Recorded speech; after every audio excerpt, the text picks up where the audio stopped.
Bismillahirrahmanirrahim. Innalhamdalillah nahmaduhu wa nasta'inuhu wa nastaghfiruhu wa natubu ilaih wa na'udzu billahi min shururi anfusina wa sayyiati a'malina.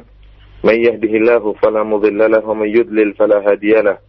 Asyhadu an la ilaha illallah wahdahu la syarika lahu wa asyhadu anna Muhammadan 'abduhu wa rasuluhu la nabiyya ba'dahu. Ya ayyuhalladzina amanu taqullaha haqqa tuqatih wa la tamutunna illa wa antum muslimun. Ya ayyuhan nasu taqu rabbakum alladzi khalaqakum min nafsin wahidah wa khalaqa minha zawjaha wa batha minhuma rijalan katsiran wa nisaa'a wattaqullaha alladzi tasaaluna bihi wal arham innallaha kana 'alaykum raqiba. Ya ayyuhalladzina amanu taqullaha wa qulu qawlan sadida yuslih lakum a'malakum wa yaghfir lakum dhunubakum wa man yuti'illaha wa rasulahu faqad faza fawzan 'azima. Amma ba'd. فإن أحسن الكلام كلام الله وخير الهدي هدي محمد صلى الله عليه وسلم شر الأمور محدثاتها فإن كل محدثة بدعة وكل بدعة ضلالة وكل ضلالة في النار. إخواني في الله وأخواتي في الدين أعزني الله وإياكم. Alhamdulillah pada siang hari ini di tanah air dan pagi hari di kota Madinah kita bisa bersua kembali dalam rangka untuk mempelajari sirah atau perjalanan hidup Nabi sallallahu alaihi wasallam, perjalanan dakwah Nabi sallallahu alaihi wasallam dan juga para sahabatnya. Dan pada pekan yang lalu kita telah membahas tentang dakwah jahriyah, itu dakwah fase di mana Nabi sallallahu alaihi wasallam menyerukan Islam dengan secara terang-terangan. Dan kita telah sampaikan bagaimana Nabi sallallahu alaihi wasallam telah diganggu dan diusik oleh orang-orang kafir musyrikin Arab, ya. Bahkan bukan cuma gangguan secara lisan, tetapi juga gangguan secara fisik. Jikalau Nabi Shallallahu Alaihi Wasallam tidak selamat dari gangguan bahkan secara fisik, bagaimana lagi dengan para sahabat radhiyallahu taala anhum? Dan ini merupakan ujian dari Allah Subhanahu Wa Taala. Para sahabat yang mereka awal-awal orang-orang yang awal pertama kali masuk Islam diuji oleh Allah Subhanahu Wa Taala dengan ujian yang sangat berat, di mana mereka diganggu oleh orang-orang kafir musyrikin. Antara mereka ada yang disiksa oleh orang-orang kafir musyrikin. Tentunya ini semua ujian dari Allah Subhanahu Wa Taala dan mereka tabah dalam menghadapi ujian tersebut. Allah Subhanahu Wa Taala telah berfirman, "Ahasiban nasu ayyutraku an yaqulu amanna wa hum la yuftanun." Apakah manusia menyangka bahwasanya mereka akan dibiarkan untuk berkata kami telah beriman, wahum la yuftanun, dan mereka tidak diuji oleh Allah Subhanahu Wa Taala? Mereka pasti diuji. Setiap orang yang mengaku beriman pasti diuji oleh Allah Subhanahu Wa Taala. Bagaimana lagi orang-orang yang pertama kali masuk Islam? Ujian mereka sangatlah berat. Allah Subhanahu Wa Taala berfirman, am hasibtum an tadkhulul jannata wa lamma ya'tikum mathalul ladzina khalau min qablikum massatuhumul ba'sa'u wad-dharra'u wa zulzilu hatta yaqula ar-rasulu walladzina amanu ma'ah mata nasrullah ala inna nasrullahi qarib. Apakah kalian menyangka bahwasanya kalian akan masuk surga dan belum datang kepada kalian cobaan sebagaimana yang menimpa orang-orang sebelum kalian? Mereka ditimpa dengan kesulitan, dengan kepayahan, dan mereka digoyang, diuji dengan ujian yang sangat berat, sampai Rasul dan orang-orang yang beriman bersama Rasul tersebut berkata, mata nasrullah, kapan tiba pertolongan Allah Subhanahu Wa Taala? Ala inna nasrullahi qarib. Ketahuilah bahwasanya pertolongan Allah sangatlah dekat. Oleh karenanya para sahabat diuji dengan ujian yang sangat berat, baik Abu Bakar maupun radhiyallahu taala anhu maupun sahabat-sahabat yang lain yang pertama kali masuk Islam. Oleh karenanya pada kesempatan kali ini kita akan menyebutkan beberapa sahabat yang mendapatkan ujian berupa ujian fisik, gangguan fisik dari orang-orang kafir Quraisy. Di antara mereka yang diganggu oleh orang-orang kafir Quraisy, di antaranya adalah Abu Bakar As-Siddiq radhiyallahu taala anhu. Abu Bakar As-Siddiq radhiyallahu taala anhu pernah berkhutbah di Masjidil Haram, mengiklankan, menunjukkan kepada orang-orang kafir musyrikin bahwasanya dia berada di atas agama Muhammad sallallahu alaihi wasallam. Dia berkhutbah di Masjidil Haram. Maka akhirnya orang-orang musyrikin pun memukul dia. Ya. Dan di antara yang memukul Abu Bakar As-Siddiq radhiyallahu taala anhu adalah Utbah bin Rabi'ah. Ya. Dia memukul Abu Bakar As-Siddiq dengan menggunakan sendalnya, dua sendalnya. Dia pukulkan ke wajah Abu Bakar radhiyallahu taala anhu. Sampai disebutkan dalam riwayat tidak dibedakan antara wajah Abu Bakar dan hidung Abu Bakar, ya. Karena pukulan yang sangat keras dan memberi bekas di wajah Abu Bakar radhiyallahu taala anhu. Di antaranya juga Abdullah bin Mas'ud radhiyallahu taala anhu. Dia membaca Al-Qur'an dengan suara yang lantang. Maka akhirnya dipukul oleh orang kafir-kafir Quraisy di Mekah, ya. Sampai memberi bekas di wajah beliau Abdullah bin Mas'ud radhiyallahu taala anhu.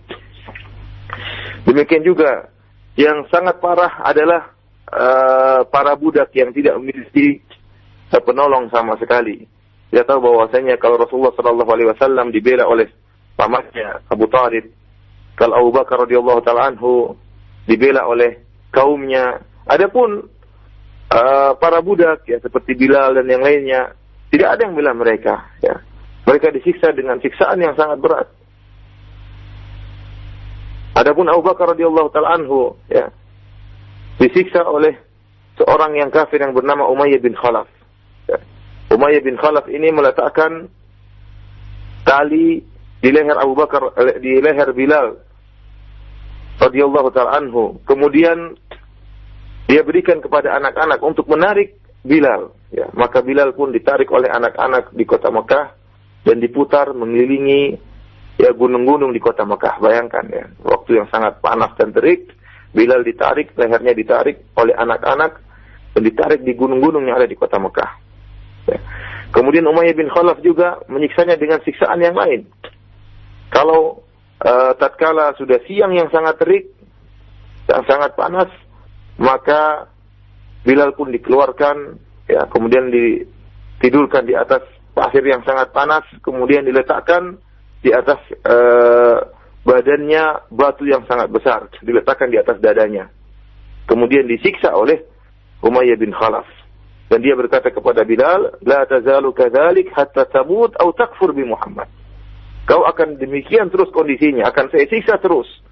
Saya biarkan kau tidur di atas pasir yang panas dengan bertelanjang dada, ya, kemudian dengan tanpa berpakaian sehingga kulit Bilal radhiyallahu taala anhu menyentuh panasnya pasir, kemudian dadamu saya letakkan batu yang besar, ya, sehingga Bilal tidak bisa bergerak. Dan kata Umayyah bin Khalaf, kamu akan kondisinya demikian terus sampai kau mati atau kau kafir kepada Muhammad.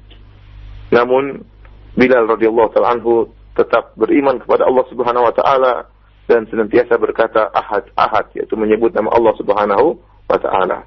Sampai akhirnya Bilal pun dibebaskan oleh Abu Bakar radhiyallahu taala anhu, ya. Abu Bakar melihat siksaan yang sangat berat yang dirasakan oleh Bilal, maka Abu Bakar radhiyallahu taala anhu pun membeli Bilal untuk dibebaskan dari perbudakan, sehingga Bilal pun selamat dari siksaan Umayyah bin Khalaf. Demikian juga apa yang dialami oleh Ammar bin Yasir, ya, radhiyallahu taala anhu. Keluarga Ammar, ayahnya, kemudian ibunya, semuanya disiksa. Disiksa dengan siksaan yang sangat berat, ya. Sama siksaannya. Mereka ditaruh atau ditidurkan di atas pasir yang sangat panas, ya, kemudian dijemur dengan di atas terik matahari, kemudian disiksa, dicambuk dengan siksaan yang bermacam-macam. Dan hal ini dilihat oleh Nabi sallallahu alaihi wasallam.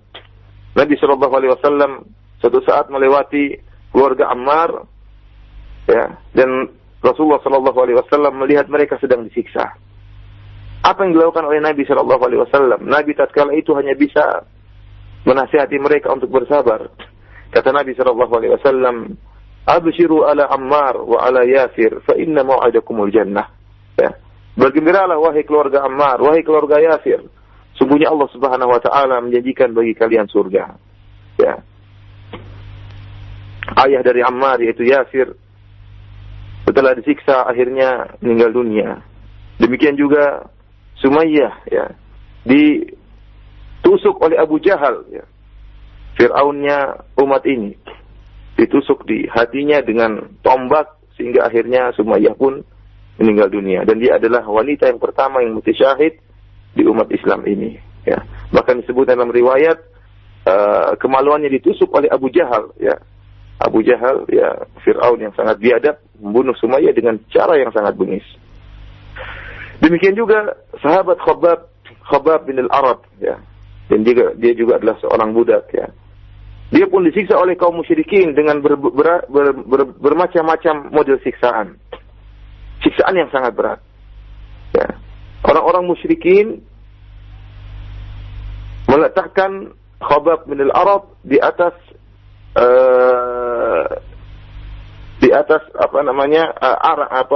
seperti batu yang menyala, ya. Di atas batu yang menyala, semacam arang, ya, yang masih menyala, ya. Tentunya sangat panas. Kemudian ditidurkan di atas arang tersebut.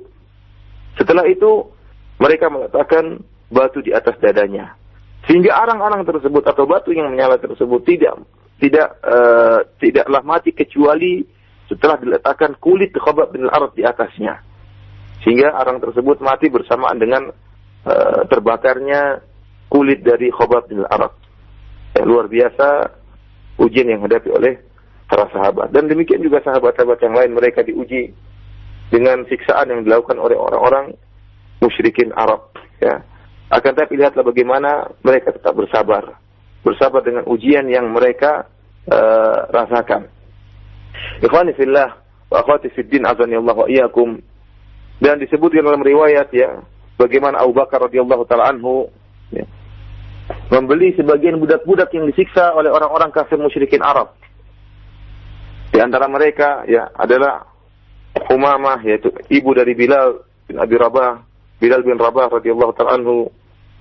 Kemudian juga Amir bin Fuhairah, Ummu Ubais, wa Zinnirah, ya, wa Nahdiyah.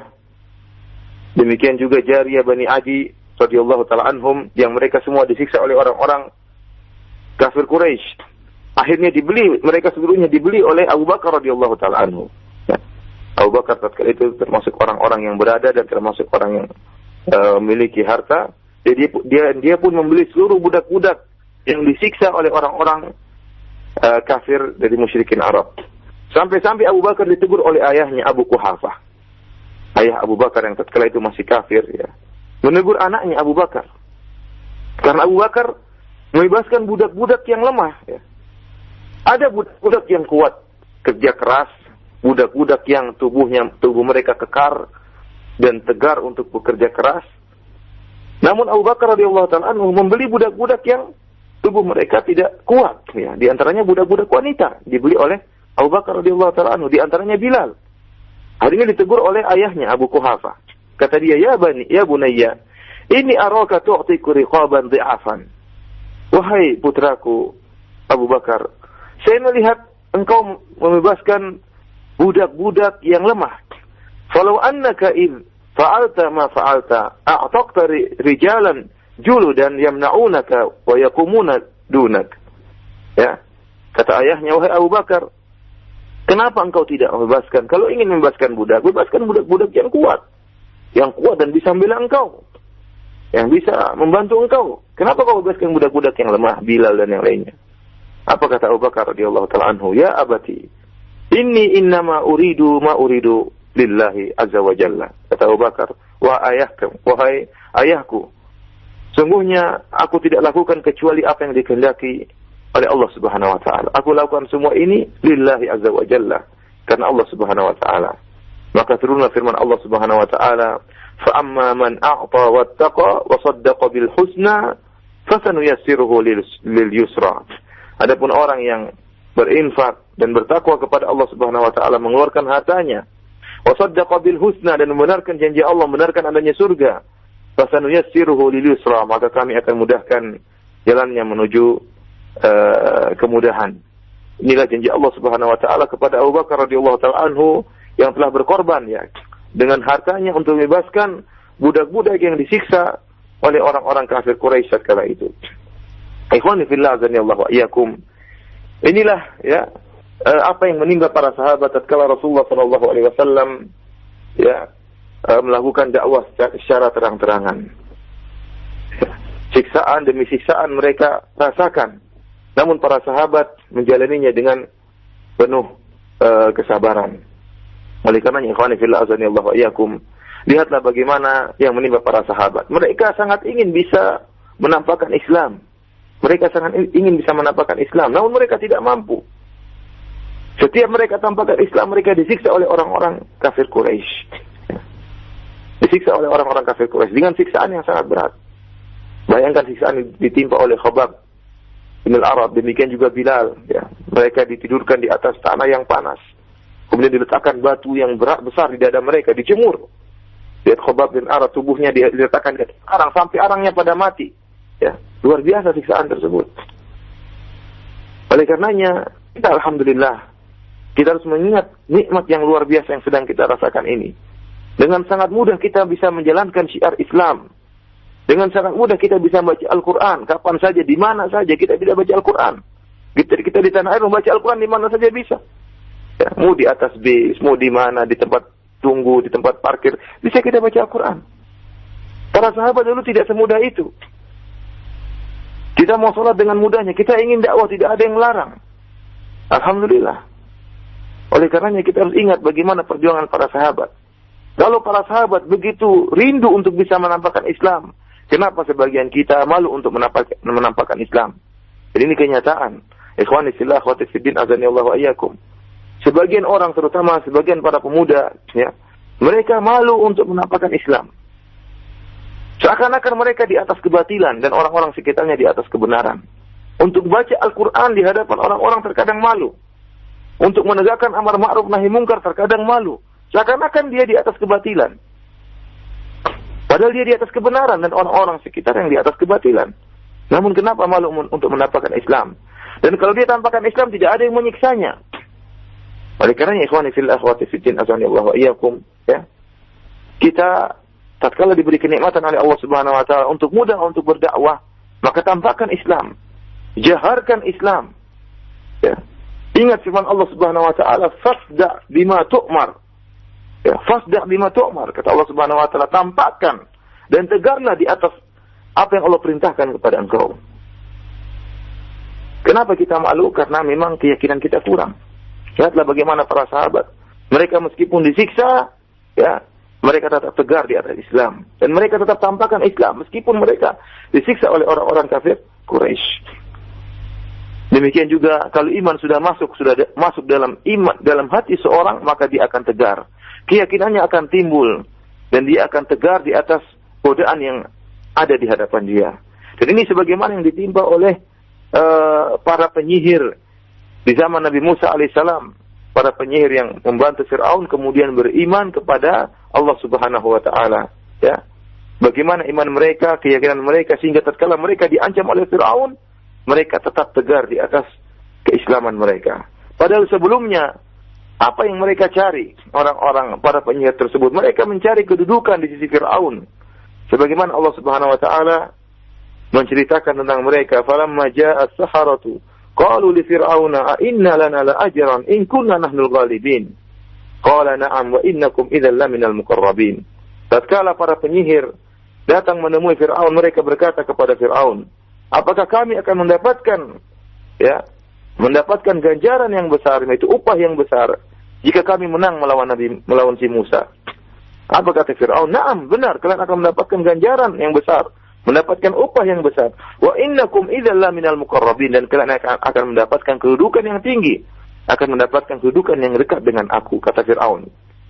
Namun tatkala para penyihir tersebut melemparkan tongkat-tongkat mereka dan melemparkan tali-tali mereka, dan mereka lihat bahwasanya apa yang dibawa oleh Musa alaihissalam benar-benar mukjizat.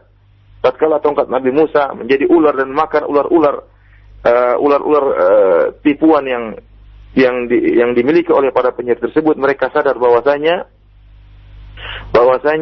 Nabi Musa alaihissalam datang bawa kebenaran, maka mereka pun masuk Islam, ya. Kata Allah Subhanahu wa taala, fa ulqiyas saharatu sajidin qalu amanna bi rabbil alamin. Maka para penyihir tersebut sujud kepada Allah Subhanahu wa taala. Amanna bi rabbil alamin, mereka berkata kami beriman kepada Allah Rabbul alamin, penguasa alam semesta ini. Rabbi Musa wa Harun, yaitu Tuhannya Musa dan Tuhannya Harun. Apa kata Fir'aun? Qala amantum lahu qabla an adzana lakum innahu lakabirukum alladhi 'allamakumus sihr. Fala saufa ta'lamun. Kata Firaun, apakah kalian beriman kepada Musa sebelum aku izinkan kalian? Sungguhnya si Musa itu adalah gembong kalian yang mengajarkan sihir kepada kalian, dan kalian akan mengetahui akibat ulah kalian beriman kepada Musa. La uqatti'anna aydiyakum wa arjulakum min khilafin wa la usallibannakum ajma'in. Aku akan potong tangan kalian dan akan potong kaki-kaki kalian. Wa la usallibannakum ajma'in, dan aku akan menyalib kalian. Bayangkan, mereka diancam oleh Fir'aun dengan ancaman yang berat, dengan siksaan yang berat. Dipotong tangan dan kaki mereka serta disalib. Ini siksaan yang sangat berat. Ancaman yang diberikan Fir'aun kepada para penyihir yang kemudian masuk Islam. Lihatlah bagaimana tatkala iman sudah masuk dalam hati mereka. Mereka bertahun-tahun, bahkan berpuluh-puluh tahun berada di atas kesyirikan. Bahkan datang untuk membela Fir'aun. Namun dalam sekejap mereka beriman kepada Nabi Musa alaihissalam, dan dalam sekejap iman mereka sangat kuat. Dan mereka langsung diancam oleh Fir'aun akan disiksa dengan siksaan yang sangat berat. Namun apa kata para penyihir tersebut yang telah sadar? Qalu la dhair, inna ila rabbina munqalibun. Kata mereka, tidak jadi masalah. Silakan. Tidak ada kemudaratan bagi kami. Silakan siksa kami, kata mereka. Inna ila rabbina munqalibun. Kami akan kembali kepada Rabb kami. Kami akan kembali kepada Allah Subhanahu wa taala. Inna natama'u ayyaghfira lana rabbuna khatayana an kunna awwalal mu'minin. Apa kata mereka? Kami semua berharap agar Allah Subhanahu wa taala bisa mengampuni dosa-dosa kami. An kunna awwalal mu'minin, tatkala kami menjadi orang-orang yang pertama kali beriman kepada Nabi Musa. Mereka tetap kuatkan tekad mereka untuk segera beriman kepada Nabi Musa dan tidak goyang iman mereka, dengan harapan Allah Subhanahu wa taala akan mengampuni dosa-dosa mereka karena mereka beriman pertama kali tatkala melihat mukjizat Nabi Musa alaihissalam. Inilah yang dirasakan oleh orang-orang yang beriman kepada para nabi. Demikian juga para sahabat Abu Bakar radhiyallahu taala anhu, Abdullah bin Mas'ud, Mus'ab bin Umair, kemudian Bilal, kemudian Khabbab bin al-Arad, kemudian Ammar bin Yasir. Mereka semua disiksa dengan siksaan yang berat karena mereka adalah orang-orang yang pertama kali masuk Islam, orang-orang yang pertama kali menjaharkan Islam. Dan kita tidak akan pernah lupa dengan jasa yang telah mereka berikan kepada kita. Dengan perjuangan mereka, Abu Bakar radhiyallahu taala anhu, Bilal dan yang lainnya, dengan ketegaran mereka menampakkan Islam, akhirnya Islam bisa sampai kepada kita. Akhirnya kita bisa merasakan nikmat iman. Akhirnya Islam bisa sampai ke Indonesia. Siapa yang berjasa? Para sahabat radhiyallahu taala anhum. Bagaimana kita bisa lupa dengan jasa mereka? Pantaslah jika Allah Subhanahu wa taala memuji mereka. Pantaslah jika Allah mengatakan radhiyallahu anhum wa radu'an. Allah ridho kepada mereka dan mereka ridho kepada Allah Subhanahu wa taala.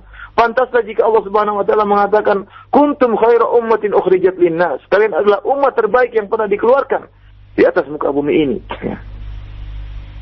Pantaslah jika Rasulullah sallallahu alaihi wasallam bersabda, "Lau anfaqa ahadukum mithla Uhudin dhahaban, ma balagha mudda ahadim wala nasifahu." Kalau salah seorang dari kalian di antara kita berinfak emas sebesar gunung Uhud, maka tidak akan sama dengan sedikit infak para sahabat. Bagaimana tidak? Iman mereka yang sangat luar biasa. Meskipun disiksa dengan siksaan yang berat, mereka tetap tegar di atas dakwah kepada Islam. Ikhwani fillah wa akhwati fid din, azani Allah wa iyyakum. Demikianlah yang ditimpa atau dialami oleh para sahabat, ujian yang sangat berat, namun mereka bersabar dan dakwah Nabi sallallahu alaihi wasallam tetap berjalan, dan Nabi sallallahu alaihi wasallam tidak berhenti, bahkan Islam semakin tersebar meskipun siksaan yang dilakukan oleh orang-orang kafir semakin besar.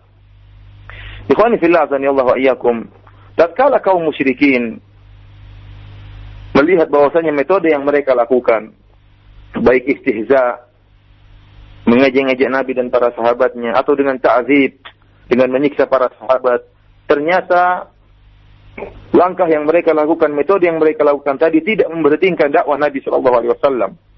Bahkan semakin memperluas dakwah Nabi sallallahu alaihi wasallam.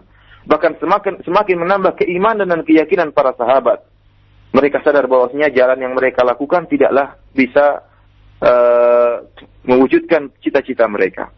Maka mereka pun orang-orang kafir Quraisy, orang-orang musyrikin Arab, kemudian mereka mencari jalan lain untuk bisa menghentikan dakwah Nabi sallallahu alaihi wasallam, Mereka menempuh cara diplomasi. Mereka menawarkan tawaran yang baik kepada Nabi sallallahu alaihi wasallam dengan cara diplomasi agar Nabi sallallahu alaihi wasallam bisa berhenti dari dakwahnya. Kenapa? Karena dakwah Nabi sallallahu alaihi wasallam mengusik mereka. Oleh karenanya mereka mengutus seorang yang bernama Utbah bin Rabi'ah ya, untuk menawarkan tawaran mereka kepada Rasulullah sallallahu alaihi wasallam. Ya, mereka ingin menawarkan solusi dari problem yang mereka hadapi karena dakwah Nabi sallallahu alaihi wasallam merupakan problem besar yang mereka hadapi. Maka mereka menawarkan solusi kepada Nabi sallallahu alaihi wasallam agar berhenti dari dakwahnya. Apa kata Utbah bin Rabi'ah? Ya ibn akhi, innaka minna haitsu qad alimta minal makani fi nasab. Kata dia dengan merayu Nabi sallallahu alaihi wasallam, kata dia, wahai putra pamanku, putra saudaraku, ya, wahai saudaraku, wahai Muhammad, innaka minna, engkau termasuk dari kita, dari golongan kami. Ya. Engkau tahu bagaimana kondisimu dan nasabmu yang sangat tinggi. Engkau memiliki nasab seperti kita. Wa qad ataita qaumaka bi amrin 'azim, farraqta bihi jama'atahum. Fasma' minni, a'ridu 'alaika umuran la'allaka taqbalu ba'daha. Kata Utbah bin Rabi'ah, wahai Muhammad, engkau telah datang membawa kepada kaum engkau sebuah perkara yang menyebabkan mereka terpecah belah. Ya benar, memang kata-kata dakwah Nabi sallallahu alaihi wasallam akhirnya memecah belah kaum Quraisy. Ada di antara mereka yang beriman kepada Allah Subhanahu wa taala dan ada yang di antara mereka tetap berbuat kesyirikan. Maka kata Utbah, engkau telah mendatangkan suatu perkara yang besar yang membuat jamaah engkau, membuat kabilah engkau terpecah belah. Maka dengarlah dariku, aku akan menawarkan kepada engkau beberapa tawaran. Semoga engkau menerima sebagian tawaranku. Kata dia, wahai Muhammad, in kunta innama turidu bihadzal amr malan jama'na laka min amwalina hatta takuna aktsaruna malan. Kata dia, wahai Muhammad, jika engkau melakukan hal ini, engkau dakwah ya, ternyata engkau ingin harta, maka sampaikan kepada kami. Kami akan kumpulkan harta-harta kami dan kami akan berikan kepada engkau Muhammad, ya. Dan engkau akan menjadi orang paling terkaya di antara kami, ya. Lihatlah bagaimana tawaran yang sangat besar ya yang disampaikan oleh orang-orang kafir Quraisy kepada Nabi Muhammad sallallahu alaihi wasallam. Kenapa? Karena apa yang didakwakan oleh Nabi sallallahu alaihi wasallam sangat mengusik ketenangan mereka. Sangat mengganggu ketenangan mereka karena mereka senang dengan kesyirikan. Ya. Sehingga mereka tawarkan, kalau kau ingin harta wahai Muhammad, kami akan berikan harta seluruh kami dan engkau akan menjadi orang terkaya di antara kami. Kemudian tawaran berikutnya. Kata Utbah, wa in kunta turidu syarafan sawwatnaka alaina. Ya, fala naqta'u amran dunak. Kata dia, wahai Muhammad, jika kau memang ingin kedudukan, ya. Jika kau memang ingin kedudukan, kami akan jadikan engkau pemimpin.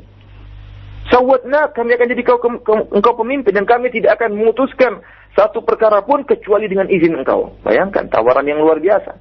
Tawaran pertama harta, jadi orang terkaya. Tawaran kedua jadi raja di antara orang-orang kafir Quraisy, jadi raja, jadi pemimpin. Wa in kunta turida mulkan malaknaka alaina. Jika engkau ingin jadi raja, kata mereka, wahai Muhammad, kami jadikan engkau raja, wahai Muhammad. Jadikan engkau raja. Tawaran berikutnya. Tadi jadi orang terkaya, kemudian jadi pemimpin, kemudian jadi raja, silakan pilih yang mana. Dan apa tawaran terakhir? Wa in kana hadha alladhi ya'tika ra'iyan tarahu la tastati'u raddahu an nafsika talabna laka tib wa badalna fihi amwalana hatta tabra. Kata dia, namun Muhammad, kalau memang kau bawa ini ya karena ada jin yang mengganggu engkau, yang kau tidak bisa menolak jin tersebut dari dirimu, maka kami akan carikan dokter, carikan tabib untuk mengobati engkau dan kami akan mengeluarkan harta kami sampai engkau sembuh dari penyakit ini. Lihatlah tawaran yang luar biasa yang ditawarkan kepada Nabi sallallahu alaihi wasallam. Namun tatkala dia selesai menyebutkan tawaran-tawaran manis kepada Rasulullah sallallahu alaihi wasallam, maka Rasulullah SAW langsung membaca firman Allah Subhanahu wa taala, yaitu dari awal surat Fussilat. Ya. Hamim tanzilun minar rahmanir rahim. Kitabun fussilat ayatuhu Qur'anan Arabiyyan liqaumin ya'lamun. Basyiran wa nadhiran fa'arada aktsaruhum fahum la yasma'un. Ya. Rasulullah SAW menyebutkan Hamim. Sungguhnya Al-Quran ini diturunkan dari Ar-Rahmanir Rahim. Al-Quran, kitab yang telah diperinci ayat-ayatnya. Quran dengan bahasa Arab. bagi orang-orang yang mengetahui. Basyiran wa nadhiran, memberi kabar gembira dan beri peringatan. Fa'arada aktsaruhum fahum la yasma'un. Namun kebanyakan mereka berpaling dari Al-Qur'an dan mereka tidak mau mendengar Al-Qur'an. Ya. Nabi SAW sama sekali tidak menerima tawaran diplomasi tersebut. Bahkan Nabi SAW langsung menegur Utbah bin Rabi'ah dan membacakan ayat-ayat Al-Qur'an dan menunjukkan bahwasanya orang-orang kafir Quraisy memang mereka berpaling dari firman Allah Subhanahu wa taala. Ikhwani fil azani Allah wa iyyakum. Inilah ya seputar dakwah jahriyah yang dilakukan oleh Nabi sallallahu alaihi wasallam dan dampak yang timbul akibat dakwah Nabi sallallahu alaihi wasallam secara terang-terangan. Dan kita lihat bagaimana Nabi sallallahu alaihi wasallam meskipun ditawarkan dengan tawaran-tawaran yang indah, mau ditawarkan, mau diberikan harta yang banyak, ingin dijadikan pemimpin atau bahkan dijadikan raja, namun Rasulullah SAW sama sekali tidak menggubris tawaran-tawaran tersebut. Rasulullah SAW tetap dengan tegar di atas dakwahnya. Tidak sebagaimana sebagian kita ya, yang tatkala ditawarkan dengan kedudukan, akhirnya dia terima kedudukan tersebut dengan mengorbankan tauhid. Ya, sebagian orang tatkala berdakwah tauhid, berdakwah kepada sunnah, dan masyarakat merasa terusik dengan dakwah tersebut, akhirnya ditawarkan dengan kedudukan, ditawarkan dengan jabatan misalnya. Akhirnya dia pun mengambil kedudukan tersebut dengan mengorbankan tauhid dan mengorbankan sunnah. Ya, seorang dai yang tadinya tegar di atas sunnah akhirnya meninggalkan dakwahnya hanya ingin mencari kedudukan. Inna lillahi wa inna ilaihi raji'un. Ikhwani fillah wa fiddin azani Allah wa iyyakum. Di antara pelajaran yang bisa kita ambil dari dakwah jahriyah ini, lihatlah bagaimana kondisi kaum muslimin tatkala itu dalam keadaan lemah. Dalam keadaan lemah. Bilal disiksa, Ammar bin Yasir disiksa, bahkan sebagian ayahnya dibunuh, bahkan Sumayyah dibunuh, ya, bahkan mati syahid tatkala itu. Ya. Namun tatkala itu Rasulullah SAW tidak melakukan perlawanan, tidak melakukan perlawanan. Rasulullah SAW bahkan menasihati para sahabat untuk bersabar. Rasulullah SAW hanya meskipun melihat keluarga Ammar sedang disiksa, Rasulullah SAW hanya mengatakan sabran ala Yasir, fa inna mau'idakumul jannah. Bersabarlah wahai kalian keluarga Yasir. Sungguhnya Allah Subhanahu wa taala ya menjanjikan bagi kalian surga. Bahkan tatkala Khobab, ya, kita tahu bagaimana Khobab bin Arad yang tadi disiksa, diletakkan di atas arang sehingga arang itu mati karena terkena kulit dari Khobab bin Arad, ya. Dia pernah berkata, "Syakauna ila Rasulillah sallallahu alaihi wasallam wa huwa mutawassidatu burdatin fi dhillil Ka'bah." Kami pernah mengeluhkan hal ini kepada Rasulullah sallallahu alaihi wasallam, ya. Mengeluhkan kepada Nabi sallallahu alaihi wasallam tatkala Nabi sallallahu alaihi wasallam sedang berbaring di bayangan di Ka'bah, ya, sambil meletakkan kepalanya di atas burdahnya. Apa kata Khobab bin Arad? Ala tastansir lana, ala tad'u lana. Kata Khobab bin Arad, wahai Rasulullah, kenapa engkau tidak berdoa kepada Allah agar memenangkan kami? Ya? Artinya apa? Lihat bagaimana kondisi para sahabat disiksa, ya. Bagaimana Bilal, bagaimana Ammar disiksa. Kenapa engkau tidak berdoa kepada Allah Subhanahu wa taala agar kami menang di atas orang-orang kafir Quraisy? Apa kata Nabi SAW? Bahkan Nabi SAW berusaha mengajarkan mereka untuk bersabar. Meskipun telah disiksa dengan siksaan yang luar biasa, Nabi SAW tetap menyuruh mereka bersabar. Apa kata Nabi SAW? Qad kana man qablakum yu'khadhu ar-rajulu fayuhfaru lahu al-ard fayuj'alu fiha thumma yu'ta bil minshar fayudha'u ala ra'sihi fayuj'ala nisfain. Kata Nabi SAW kepada Khobab. Siapa Khobab? Khobab ini yang disiksa, diletakkan di atas arang sehingga kemudian disiksa dengan siksaan yang beraneka ragam. Apa kata Nabi SAW kepada Khobab? Wahai Khobab bin Al-Arad, sungguhnya orang-orang sebelum kalian juga disiksa. Bahkan di antara mereka ada yang dibuat lubang, kemudian dia dimasukkan dalam lubang di dalam tanah, kemudian didatangkan gergaji, kemudian digergaji di atas kepalanya sehingga kepalanya pun terbelah, badannya terbelah dua. Kata Nabi SAW kepada Khobab. Ya, wa yamshatu bi amshatinil hadid ma duna lahmihi wa 'azmihi ma yasudduhu dzalika an dini. Di antara mereka ada yang disisir dengan sisir gergaji sampai daging-daging mereka terlepas. Namun mereka tetap tidak keluar dari agama mereka. Mereka tetap tegar di atas agama mereka. Kata Nabi SAW mengingatkan kepada Khobab bahwasanya siksaan yang dia rasakan itu masih ringan. Masih ada orang-orang terdahulu yang lebih berat siksaannya daripada siksaan yang dialami oleh Khabbab bin al-Arat. Namun Rasulullah SAW tetap mereka bergembira. Kata Rasulullah SAW, wala yutimman Allahu hadzal amr hatta yasiru ar-raqibu min San'a ila Hadramaut fala yakhafu illa Allah. Ya, kata Rasulullah SAW, Allah Subhanahu wa taala akan menyempurnakan agama ini sampai seorang yang berjalan dari San'a sampai Hadramaut, dia tidak takut kecuali kepada Allah Subhanahu wa taala, wa dhi'ba ala ghanamihi, dan dia tidak takut kecuali kepada Allah, dan juga khawatir ada serigala yang akan makan kambingnya. Walakinnakum tasta'jilun, kata Nabi sallallahu alaihi wasallam, akan tapi kalian terlalu tergesa-gesa ingin segera mendapat kemenangan. Ikhwani fillah azanillahu wa iyyakum, apa yang kita lihat, kita saksikan dari dakwah Nabi sallallahu alaihi wasallam di dalam dakwah jahriyah ini, tatkala para sahabat disiksa dan Nabi sallallahu alaihi wasallam tatkala itu hanya memberi kabar gembira kepada mereka dan menyabarkan mereka, ini menunjukkan bahwasanya tatkala kaum muslimin dalam kondisi lemah, ya, dalam keadaan tidak memiliki kekuatan fisik, maka tidak disyariatkan untuk melakukan peperangan. Tidak disyariatkan jihad untuk melawan orang-orang kafir Quraisy. Ya. Lihatlah Nabi SAW melewati keluarga Ammar bin Yasir sedang disiksa.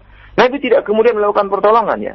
Nabi SAW hanya mendoakan bagi mereka. Nabi SAW hanya memberi kabar gembira kepada mereka. Ya. Kapan Rasulullah SAW mengangkat peperangan melawan orang-orang kafir?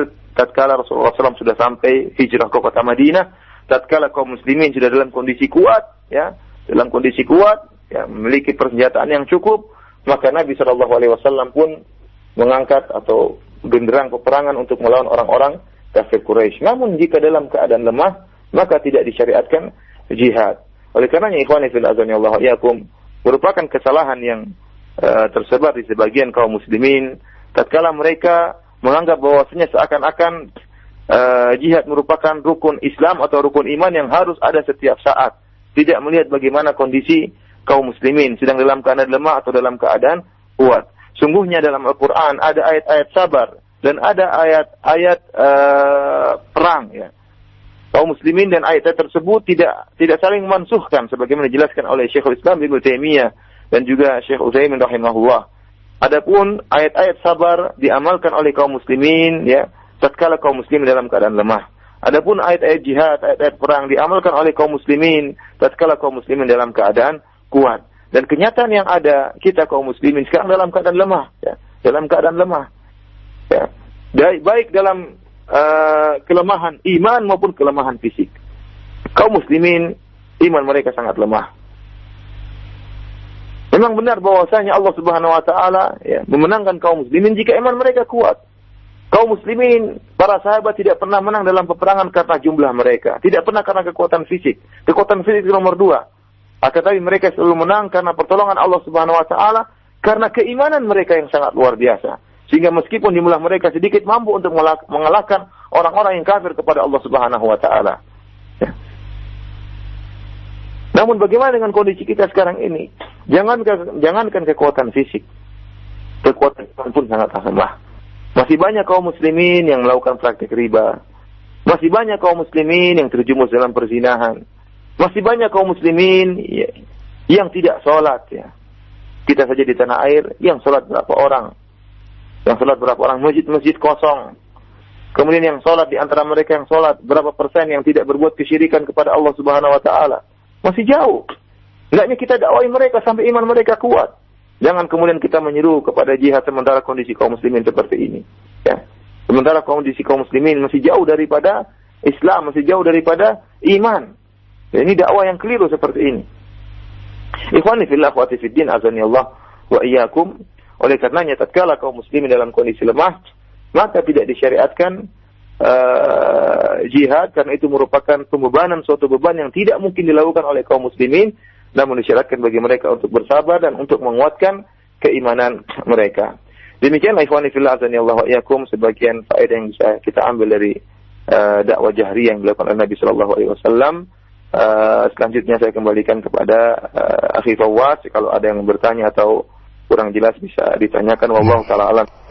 Baik, jazakallahu khairan atas materi dan pembahasan dari Sirah Nabawiyah, dakwah jahriyah yang disampaikan oleh Al-Ustaz Aba Abdul Masin Firanda langsung dari kota Madinah Nabawiyah di siang hari ini.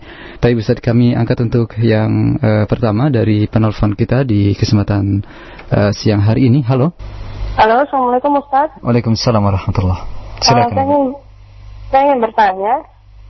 Tadi Ustaz menerangkan bahwa apabila umat Islam dalam keadaan lemah tidak disyariatkan untuk berjihad. Lalu bagaimana nasihat Ustaz dengan kondisi umat Islam di Palestina atau di Bosnia? Atau di negara-negara yang tertindas, terzalimi begitu ya secara umum ya Bu ya? Baik. Nah, terima kasih. Oh iya. Nah, silakan Ustaz. Ikhwani fil akhwati fiddin azanillahu iyyakum. Ya. Seperti kita katakan bahwasanya syariat jihad disyariatkan tatkala kaum muslimin dalam keadaan kuat. Kita melihat bagaimana sejarah Nabi SAW tatkala beliau di Mekah, ya, tatkala kaum muslim dalam keadaan lemah, ya, maka Nabi SAW tidak mengangkat syariat jihad. Karena secara logika, secara kasat mata, kalau Nabi SAW melakukan jihad tatkala itu dengan jumlah mereka yang sangat sedikit, maka kaum muslimin akan habis tatkala itu. Ya, karena Islam bukan agama hayalan, ya. Islam juga melihat kondisi yang ada, ya. Oleh karenanya sebagai gambaran, saya akan bacakan firman Allah Subhanahu wa taala dalam surat Al-Anfal, ya. Allah Subhanahu wa taala berfirman, "Ya ayyuhan nabiy, haridhal mu'minin 'alal qital. Iyyakum minkum 20 sabiruna yaghlibu mi'atain. Wa iyyakum minkum mi'atun yaghlibu alfan minal ladzina kafaru bi annahum qaumun la yafqahun." Kata Allah Subhanahu wa taala, wahai nabi, ya, kobarkanlah semangat kaum mukminin untuk berperang. Jika ada di antara mereka 20 orang yang sabar, maka akan bisa mengalahkan 200 orang dari orang-orang kafir. Wa iyyakum minkum mi'ah, kalau ada di antara mereka 100 orang yang sabar, akan bisa mengalahkan alfan minal ladzina kafaru, akan bisa mengalahkan 1000 orang kafir. Ya, di sini kita lihat perbandingan 1:10. Di awal Islam, Allah Subhanahu wa taala mewajibkan perang meskipun kekuatan Islam, kekuatan muslimin 1:10. Kalau ada satu orang Islam di hadapannya 10 orang kafir, maka tidak boleh lari dan dia harus berperang. Namun Allah Subhanahu wa taala menyebutkan ayat selanjutnya yang memansuhkan hukum ayat sebelumnya. Kata Allah Subhanahu wa taala, "Al-ana khaffafallahu 'ankum wa 'alima anna fikum dha'fa. Fa iyyakum minkum mi'atun sabiratun yaghlibu mi'atain." Kata Allah Subhanahu wa taala, dan sekarang Allah Subhanahu wa taala meringankan bagi kalian dan Allah mengetahui ada kelemahan pada kalian. Fa iyyakum minkum mi'atun sabiratun yaghlibu mi'atain. Kalau ada di antara kalian wahai kaum mukminin 100 orang yang sabar, maka akan bisa mengalahkan 200 orang kafir. Wa iyyakum minkum alfun yaghlibu alfaini biiznillah wallahu ma'as sabirin. Dan jika di antara kalian ada 1000 orang yang sabar, maka akan bisa mengalahkan 2000 orang dengan izin Allah Subhanahu wa taala. Wallahu ma'as sabirin, dan Allah Subhanahu wa taala bersama orang-orang yang sabar. Lihatlah dalam ayat yang kedua ini, Allah Subhanahu wa taala yang tadinya mewajibkan kalau 1 lawan 10 tidak boleh lari. Namun Allah kurangkan, sekarang 1 lawan 2. 1:2. Oleh karenanya para ulama menyebutkan kalau dalam peperangan 1 lawan 2, jadi 1:2, kaum muslimin 1 dan musuhnya ada 2, kaum muslimin 100 dan musuhnya 200, maka tidak boleh lari, terus bertempur sampai titik penghabisan. Akan tapi jika ternyata kondisinya tidak seperti itu, 1:3, maka boleh lari. Dengan apa? Dengan nas dari Allah Subhanahu wa taala boleh lari. Karena Islam tidak ingin melihat orang mati konyol, enggak. Tidak ingin melihat kaum muslimin mati konyol, enggak. Ya. Bahkan oleh karenanya Al-Iz bin Abdissalam dalam kitabnya tentang Qawaidul Ahkam, dia menyebutkan bahwasanya bagaimana kondisi seorang boleh lari dari tawali yaumuz zahf, boleh lari dari tatkala medan pertempuran. Jika bagaimana kondisinya jika ternyata orang-orang kafir jumlahnya sangat banyak dan memiliki kekuatan yang sangat banyak sementara kaum muslimin hanya sedikit, maka mereka boleh lari.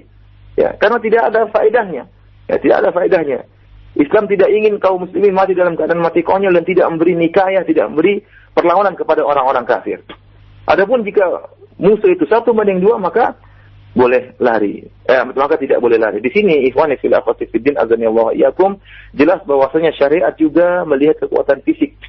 Syariat tidak membebankan kepada kaum muslimin dengan kemampuan yang di luar kemampuan mereka, dengan beban yang di luar kemampuan mereka. Jika ternyata kemampuan fisik mereka tidak memungkinkan, maka tidak diwajibkan untuk melakukan peperangan. Oleh karenanya Allah Subhanahu wa taala mewajibkan kepada kaum muslimin untuk menyiapkan kekuatan. Nah, dalam Al-Quran Allah Subhanahu Wa Taala berfirman, wa'iddu lahum mastata'tum min quwwah. Ya. Kata Allah Subhanahu Wa Taala, dan hendaknya kalian mempersiapkan kekuatan, wa min ribatil khail, ya, dan juga menyiapkan kuda-kuda. Di sini kalau kita perhatikan Allah Subhanahu Wa Taala, ya, menyuruh kaum muslimin untuk menyiapkan kekuatan sebelum mengadakan pertempuran. Kata Allah Subhanahu Wa Taala, wa'iddu lahum mastata'tum min quwwah wa min ribatil khail turhibuna bihi aduwallahi wa aduwakum. Kata Allah Subhanahu Wa Taala, dan persiapkanlah dengan segala kemampuan kalian untuk menghadapi mereka dengan kekuatan yang kalian miliki dari pasukan berkuda yang dapat menggentarkan musuh Allah Subhanahu Wa Taala. Ya. Jadi kita kaum muslimin jika ingin berperang, ya, melawan orang-orang kafir, ya, maka diwajibkan bagi kita untuk menyiapkan kekuatan. Apa kekuatan tatkala di zaman Nabi sallallahu alaihi wasallam? Kata Nabi sallallahu alaihi wasallam, "Ala fa innal quwwata ramyu." Kata Nabi sallallahu alaihi wasallam, ketahuilah bahwasanya kekuatan ini maksud oleh Allah Subhanahu wa taala adalah panah. Di zaman Nabi, senjata yang paling canggih adalah panah. Dan kendaraan yang paling canggih adalah kuda. Dalam ayat ini, dalam surat Al-Anfal ini, Allah Subhanahu wa taala memerintahkan kaum muslimin tatkala itu di zaman Nabi untuk menyiapkan panah dan menyiapkan kuda, menyiapkan senjata tercanggih dan menyiapkan kendaraan yang tercanggih. Kemudian kata Allah Subhanahu wa taala, turhibuna bihi aduwallah, yang bisa menggentarkan musuh-musuh Allah Subhanahu wa taala. Jadi kekuatan yang harus kita miliki sebelum berjihad yaitu kekuatan, tidak sembarang kekuatan, tapi kekuatan yang bisa menggentarkan orang-orang kafir. Adapun seorang kemudian ingin berjihad sementara musuhnya memakai senapan api, sementara dia pakai kartapel, maka ini adalah tidak disyariatkan seperti ini. Dia tidak memiliki kekuatan yang menggentarkan kaum orang-orang kafir. Oleh karena kekuatan yang diwajibkan bagi kita untuk berperang adalah kekuatan yang menggentarkan orang-orang kafir. Oleh karena ikhwani fillah wa fiddin azani Allah iyyakum, jika kaum muslim dalam kondisi lemah, ya, maka tidak diwajibkan bagi dia, ya, untuk melakukan peperangan jihad tolak kemudian mendatangi orang kafir, menyerang orang-orang kafir, ya.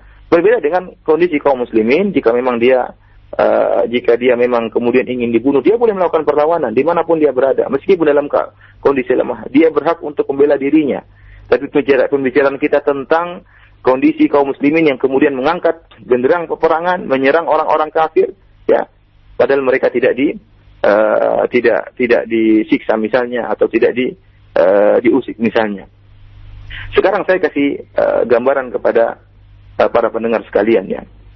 Kita kaum muslimin, ya, juga melihat Islam dengan logika yang benar, dengan pandangan yang penuh logika. Kita tidak bicara tentang khayalan. Kita tidak katakan kaum muslimin berperang kalian pasti akan menang, tidak, ya. Kita bisa katakan demikian jika kaum muslimin dalam keimanan yang sangat kuat. Namun kenyataan yang kita hadapi sekarang, kaum muslimin lemah, baik dalam kondisi fisik, ya, kekuatan fisik juga lemah, maupun dalam kekuatan iman. Kekuatan iman juga lemah dan sangat lemah. Betapa banyak kaum muslimin melakukan kesyirikan, betapa banyak kaum muslimin percaya pada dukun, betapa banyak kaum muslimin tidak melakukan sholat. Bagaimana mereka bisa kita wajibkan untuk melakukan jihad memerangi orang-orang kafir? Ya, ini kondisi kaum muslimin yang ada, ya.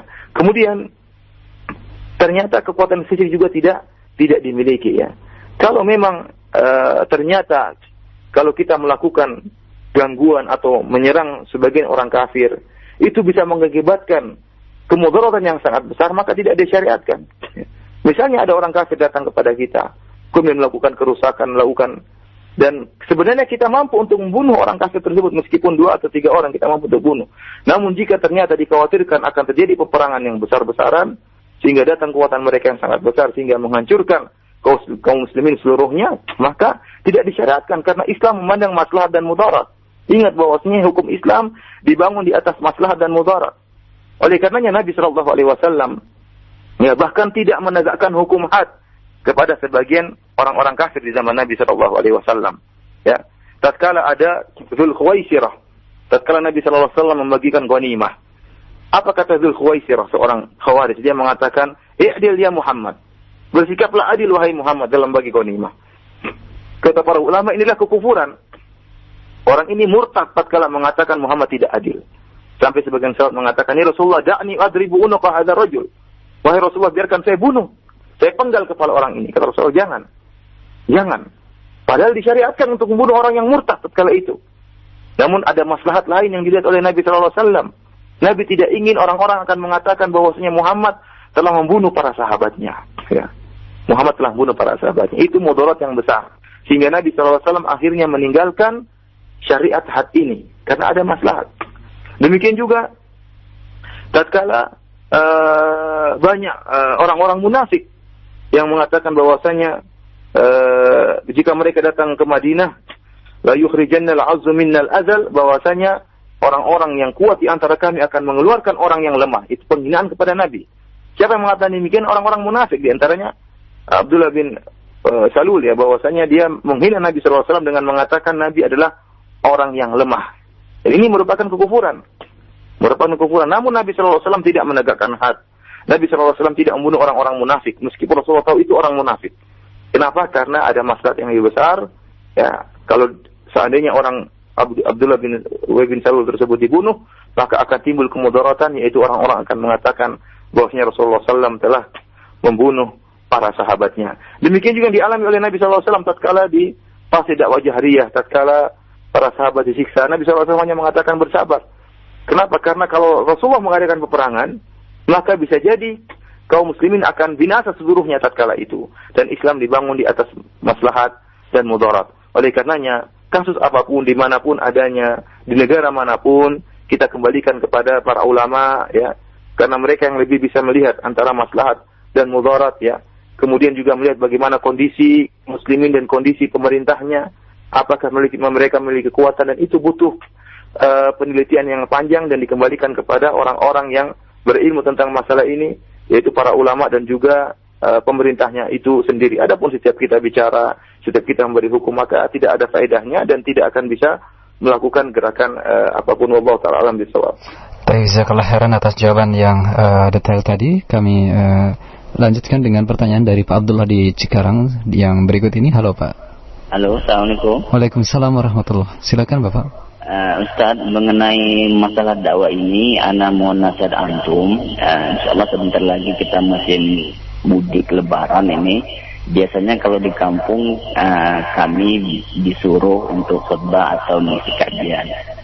Mengisi kajian Pak, ya? Antum, Ustaz, masalah apa yang lebih bijak untuk pertama kali disampaikan, dan bagaimana metodenya agar dakwah di orang awam itu mudah untuk diterima. Demikian, jazakallahu khair. Assalamualaikum warahmatullahi wabarakatuh. Waalaikumsalam warahmatullahi wabarakatuh. Terima kasih Pak. Silakan. Ikhwani fillah azanillahu iyyakum, dakwah kita, dakwah sunnah, jelas bahwasanya dakwah kita adalah dakwah tauhid, ya. Bagaimanapun metode yang kita lakukan, apapun yang kita lakukan, intinya kita ingin mendakwakan tauhid. Ingin mengikatkan masyarakat dengan Allah Subhanahu wa taala agar hati mereka tidak terikat kecuali kepada Allah Subhanahu wa taala, agar mereka tidak beribadah kecuali kepada Allah Subhanahu wa taala. Dan itu adalah tujuan dakwah kita. Dan adapun wasilah, kita bisa menggunakan dengan wasilah apa saja. Kita bisa mendakwakan tauhid melalui mendakwakan fikih. Kita dakwah fikih namun kita masukkan tauhid. Kita bisa berdakwah akhlak namun kita masukkan tauhid, ya. Kita bisa mendakwakan adab, bicara tentang adab tapi kita masukkan tauhid. Boleh kita dakwah dengan apa saja, apakah dengan dakwah akhlak ataupun dakwah fikih misalnya, atau dengan dakwah adab, ya, atau dengan cerita sirah nabawiyah, atau dengan apa saja. Yang penting intinya kita ingin mengikatkan masyarakat dengan tauhid kepada Allah Subhanahu wa taala. Kita mulai dengan apa saja boleh, namun intinya hanya sebagai sarana untuk mengantarkan kepada tauhid, ya. Oleh karenanya Bapak mungkin tatkala pulang bisa melihat kondisi masyarakat Bapak dengan apa yang cocok bagi mereka. Bisa dengan dakwah akhlak mungkin di awal kali, ya, agar masyarakat lebih percaya, menumbuhkan kepercayaan kepada Bapak, ya, bahwasanya orang ini ingin kebaikan kepada kita. Tunjukkan akhlak yang mulia kepada mereka, ya. Atau kita bicarakan masalah adab misalnya, ya. Namun ingat, inti kita ingin menyampaikan kepada tauhid, ya. Atau kita bicara fikih kalau memang kita punya ilmu, ya. Namun kita berusaha menghindar dari perkara-perkara yang diperselisihkan. Kita sampaikan fikih praktis yang mungkin disepakati oleh para ulama, ya. Dan jangan lupa selipkan masalah tauhid, ya. Sesungguhnya dakwah tauhid bukanlah dakwah yang basi, karena apalagi di masyarakat kita kesyirikan masih di mana-mana, ya. Kesyirikan masih merajalela. Oleh karenanya dakwah kita adalah dakwah yang kuno memang, dakwahnya para nabi yang sejak dahulu. Seluruh nabi menyerukan tauhid dan kita masih tetap berada di atas dakwah kuno tersebut, yaitu dakwah tauhid, ya. Tidak akan berhenti dari dakwah tauhid. sampai kapanpun, karena demikian kondisi masyarakat terus mereka berada di kesyirikan dan setan akan senantiasa berusaha untuk menjerumuskan masyarakat ke dalam kesyirikan. Intinya silakan Bapak dakwah akhlak misalnya atau adab, tapi jangan lupa untuk menyelipkan tauhid. Adapun pertama kali datang ke masyarakat kemudian menyampaikan masalah bid'ah, saya rasa itu bukan merupakan perkara yang hikmah. Berbeda dengan tatkala Bapak mengingatkan masyarakat dari kesyirikan, misal dari perdukunan, kemudian menyembelih kepada selain Allah, itu meskipun mengusik mereka, namun masih lebih mudah diterima oleh masyarakat. Berbeda dengan bid'ah, agak sulit diterima oleh masyarakat. Oleh katanya, sampaikan tentang tauhid, tentang jannah wan nar, tentang neraka, tentang surga, kemudian tentang tauhid dengan bahaya kesyirikan. Maka insya Allah kalau mereka sudah terima tentang hal itu, masalah yang lainnya akan lebih mudah diterima oleh mereka. Allah Ta'ala alam bisawab. Baik, jazakallahu khairan jawabannya. Dan berikut dari pertanyaan yang berikut ada Umu Fadil di Bekasi, silakan. Waalaikumsalam warahmatullahi. Abang Ustaz masih menyangkut dengan pertanyaan yang pertama. Saya sebelum mengenal dakwah salaf ikut sebuah partai yang sangat amat peduli terhadap Palestina ya. Dan sekarang teman-teman saya mengetahui saya ikut dakwah salaf dan mereka bertanya kepada saya, katanya salaf itu hanya orang-orang yang eksklusif saja yang tidak mau membantu umatnya. Makanya sekarang ketika teman-teman saya sedang mendengarkan radio ini, tolong dijelaskan kepada mereka apa saja kontribusi nyata salaf terhadap rakyat-rakyat yang dizolimi oleh orang-orang kafir. Syukran. Assalamualaikum warahmatullahi wabarakatuh. Waalaikumsalam warahmatullahi wabarakatuh. Nah, silakan Ustaz. Kita tahu bahwasanya ikhwani fillah wa fiddin atunillahu iyyakum ya. Banyak hadis-hadis Nabi sallallahu alaihi wasallam yang menyuruh kita untuk memperhatikan sesama saudara kita ya. Bahwasanya kaum muslimin seperti kabunyan wahid, seperti satu bangunan ya. Bal kajasadin wahid, seperti jasad yang satu. Idza syaka minhu udhun tada'a sa'irul jasadi, bahwasanya bil huma was sahar, kalau seandainya kaum muslimin seperti jasad yang satu, jika salah satunya sakit maka yang lain juga akan merasa sakit ya, bahkan akan merasa demam yang lainnya. Sebagaimana tubuh kita, kalau ada misalnya tangan kita yang sakit atau jari kita yang sakit, bahkan jari kita yang sakit, terkadang kita merasa demam, seluruh tubuh kita merasa sakit. Demikiannya kaum muslimin ya. Kita harus seperti itu ya. Oleh karenanya kita, terutama orang-orang yang mengaku di atas sunnah, harus lebih menerapkan hadis Nabi Shallallahu Alaihi Wasallam.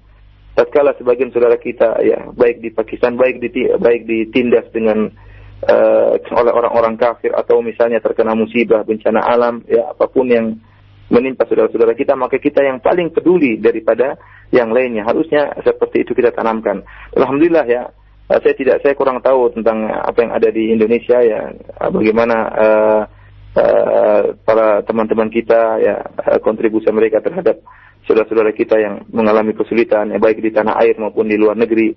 Namun kalau kita di Saudi Arabia ya, setiap malam ya para imam di sini mendoakan saudara-saudara kita, baik yang terkena musibah di Pakistan atau saudara-saudara kita di Palestina, tiap malam didoakan. Adapun mengenai bantuan ya, kita sungguh sangat luar biasa bantuan yang disampaikan oleh orang-orang Saudi di sini, mereka kumpulkan untuk mereka berikan kepada Palestina maupun Pakistan. Dan saya sangat yakin di mana-mana saja setiap ada musibah, maka bantuan yang terbesar yang ada datangnya dari Saudi Arabia, meskipun mungkin tidak diiklankan secara terang-terangan ya.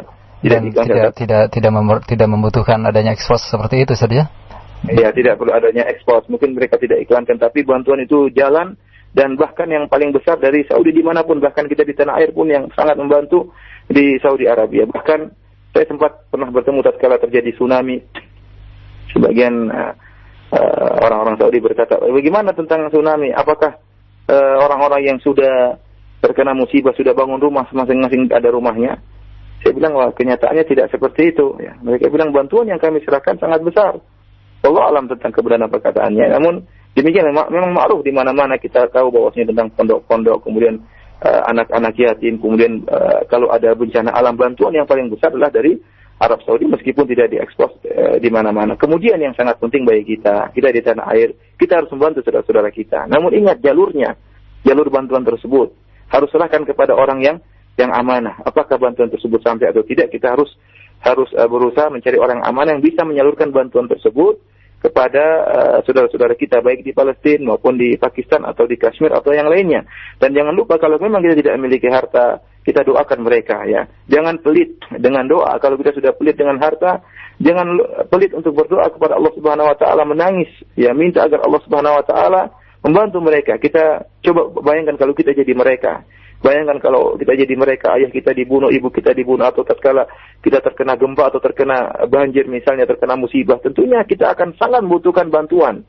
Ya, oleh karenanya kita berusaha merasakan apa yang mereka rasakan, sehingga tatkala kita berdoa benar-benar khusyuk kepada Allah Subhanahu wa taala, seakan-akan kita lah yang terkena musibah. Hampir setiap malam di sini para imam ya, tatkala salat tarawih, mereka witir, kemudian mereka hampir di antara mereka menangis ya, sampai sering mereka menangis tatkala mereka menyebutkan tentang saudara-saudara kaum muslimin yang ada di Palestina ataupun yang ada di Pakistan. Maka kita harus berhusnudzon kepada saudara-saudara kita. Jangan kita tuduh mereka tidak memiliki kontribusi kepada saudara-saudara kita di Palestina maupun Pakistan yang terkena musibah. Wallahu ta'ala alam bisawab.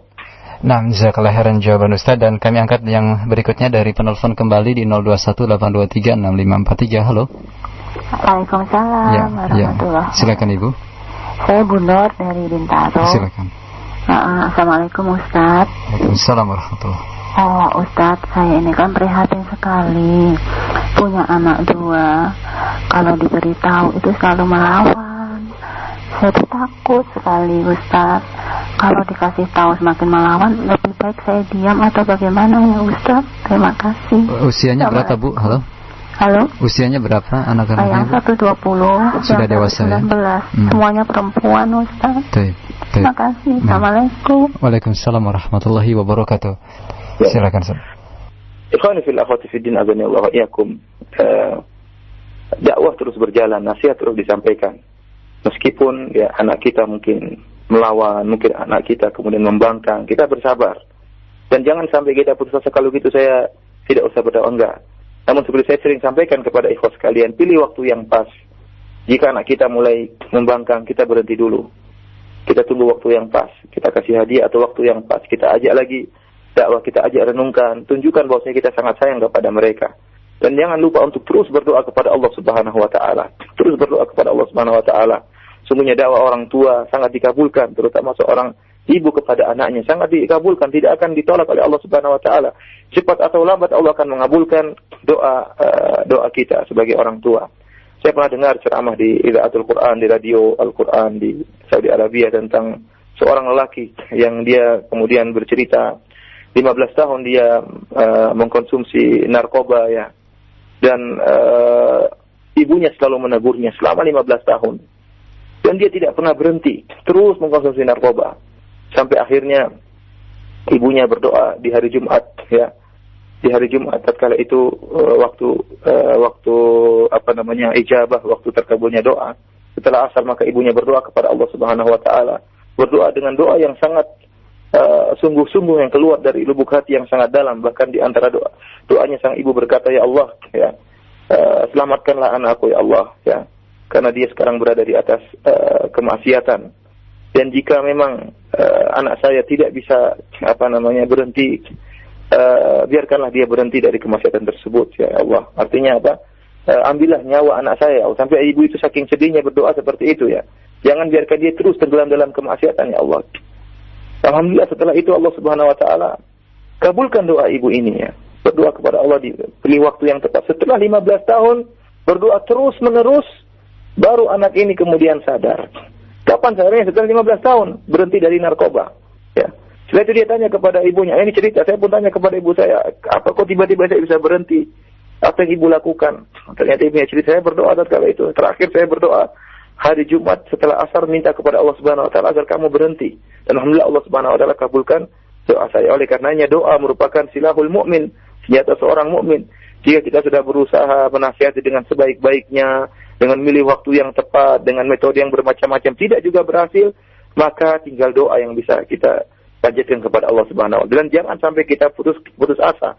Doa sampai kita meninggal dunia. Dan ingat, berhasil atau tidak itu urusan Allah Subhanahu wa taala. Namun setiap kita berdoa, pertama kita dapat pahala, dan yang kedua terus kita berharap agar Allah Subhanahu wa taala mengabulkan doa kita. Namun ingat, hidayah di tangan Allah Subhanahu wa taala. Rasulullah sallallahu alaihi wasallam terus berdakwah, bahkan di akhir hayat dari Abu Talib, ya, pamannya, Rasulullah SAW masih datang mendakwahi pamannya, namun pamannya tidak mendapat hidayah dari Allah Subhanahu wa taala. Kata Allah Subhanahu wa taala, "Innaka la tahdi man ahbabta, walakin Allah yahdi man yasha." Sungguhnya engkau Muhammad tidak bisa memberi hidayah kepada orang yang kau cintai. Abu Talib tidak bisa kau kasih hidayah, tetapi Allah Subhanahu wa taala yang beri hidayah kepada yang Dia kehendaki. Kita lihat bagaimana para nabi seperti Nabi Nuh alaihissalam, dia berdakwah ratusan tahun berdakwah, namun istrinya mati dalam keadaan kafir dan anak-anaknya juga mati dalam keadaan kafir. Oleh karenanya, demikian juga Nabi Lut alaihissalam, istrinya mati dalam keadaan kafir. Nabi Nuh ratusan tahun berdakwah, 950 tahun berdakwah, namun tidak bisa membuahkan hasil terhadap anak dan istrinya. Apakah tidak berhasil dakwanya? Kita katakan dakwanya berhasil. Namun mengenai dapat hidayah atau tidak, itu urusan Allah Subhanahu wa taala.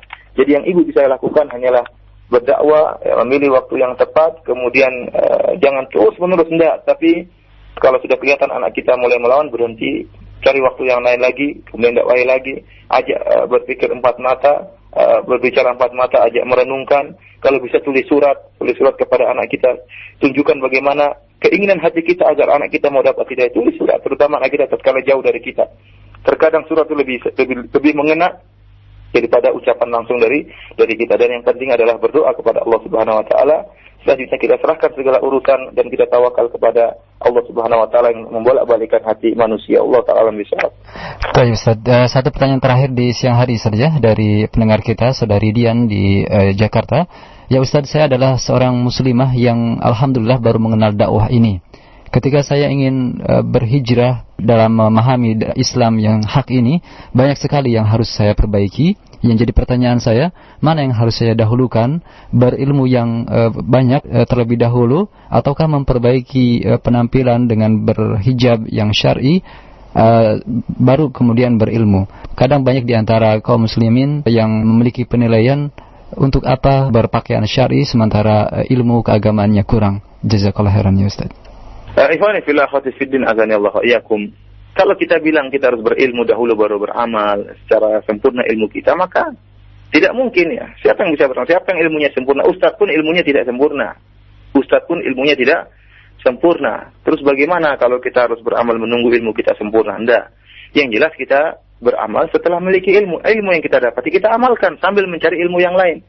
Setelah ukhti ini yang bertanya tahu bahwasanya jilbab itu wajib, ya, maka pakai jilbab meskipun belum memiliki ilmu yang lain. Pakai jilbab, ikut pengajian sambil mencari ilmu sedikit demi sedikit dan sambil mengamalkan ilmu tersebut sedikit demi sedikit. Jadi jangan tunggu dulu punya ilmu banyak baru pakai jilbab, ini nggak benar ya. Sekarang ukhti sudah punya ilmu, salah satu ilmu di antaranya jilbab itu wajib, segera pakai jilbab. Ilmu yang lain sedikit demi sedikit, pelan-pelan, ilmu tentang akhlak, ilmu tentang tauhid, ilmu tentang sunnah, sedikit demi sedikit diamalkan sedikit demi sedikit ya. Allah tidak membebankan bagi kita untuk mengamalkan seluruh sekalian ilmu Islam secara sempurna, secara langsung, tidak mungkin orang seperti itu. Tapi sedikit demi sedikit sambil berjalan, sambil menuntut ilmu, sambil kita amalkan sedikit demi sedikit. Oleh karenanya yang harus ukhti lakukan sekarang adalah pakai jilbab ya, meskipun orang mencemohkan, ingat ya, para sahabat dahulu rindu untuk mengamalkan agama, rindu untuk baca Quran. Kalau ada yang katakan baca Quran ditampar oleh orang-orang kafir Quraisy. Kalau berdakwah dipukul oleh orang-orang kafir Quraisy. Kalau mengatakan asyhadu alla ilaha illallah dipukul oleh orang kafir Quraisy setelah itu. Mereka rindu untuk bisa beramal saleh. Kita sekarang alhamdulillah pakai jilbab paling dicemoohin aja, paling dihina-hina, paling dikatakan macam-macam. Namun tidak ada yang melukai, tidak ada yang memukul misalnya. Oleh karenanya ukhti bersabar. Ingatlah bagaimana Sumayyah yang dibunuh oleh Abu Jahal ya. Ingatlah bagaimana kesulitan yang dihadapi oleh Sumayyah. Namun karena kesulitan, kesabaran yang mereka lakukan, itulah sampai Islam bisa akhirnya kita rasakan. Oleh karena ukhti pakai jilbab, kemudian tawakal kepada Allah dan menuntut ilmu sambil mengamalkan Islam sedikit demi sedikit. Wallahu ta'ala bishawab. Demikian saja para ikhwani wa akhwati fiddin azanillahu wa iyyakum. Apa yang bisa Anda sampaikan pada kesempatan kali ini kurang dan lebihnya Anda mohon maaf. Wabillahi taufiq wal hidayah. Assalamualaikum warahmatullahi wabarakatuh. Waalaikumsalam warahmatullahi wabarakatuh. Jazakallah khairan untuk Ustaz Abu Abdul Muhsin Firanda yang telah menyampaikan kajian dari pembahasan Sirah Nabawiyah. Semoga bermanfaat dan semoga Allah Subhanahu wa taala memberikan keberkahan atas ilmu yang telah beliau sampaikan, dan semoga Allah Subhanahu wa taala menjaga beliau beserta keluarganya. Insyaallah kajian dari pembahasan sirah ini bisa Anda ikuti kembali di kesempatan Sabtu siang di pekan mendatang. Untuk selanjutnya khawatir Islam kami hadirkan ke ruang dengar Anda lantunan tilawah Al-Qur'anul Karim. Selamat mendengarkan untuk Anda. Wassalamualaikum warahmatullahi wabarakatuh.